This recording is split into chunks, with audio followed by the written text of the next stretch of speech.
what do you suggest to founders when an investor comes to them and says, let's put the valuation which is too low, then outside this range of what you guys have suggested? So how would you suggest the founders should go about it? Well, a simple response to that, honestly, is to think about dilution. It's very important that founders retain enough of a stake in their company over time to stay motivated, to feel like with all the blood, sweat, and tears they're putting in, when they get to that eventual exit, they're going to own enough of the company to have made it all worthwhile.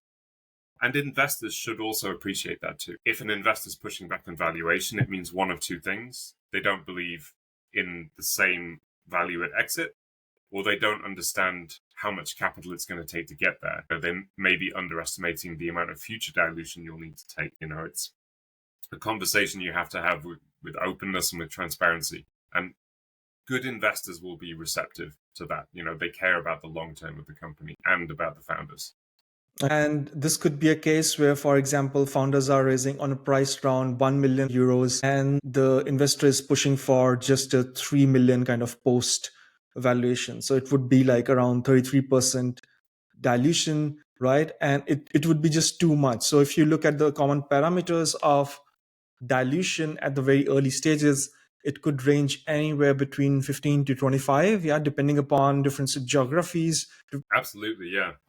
That goes back to the employee equity as well, which is increasingly important. Yes. You're going to need a pool, and probably that pool is going to get bigger over time. That's another chunk of equity that will be gone.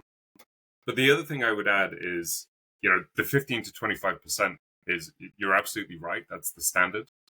But it's also important for both investors and founders to understand there are always exceptions. And if you imagine, for example, some hardware companies may need to raise more money upfront to begin manufacturing, to get the materials and the machines, they may need to take more dilution in the beginning, with the obvious consequence that they take less later as well. So it's always a bit scenario dependent too.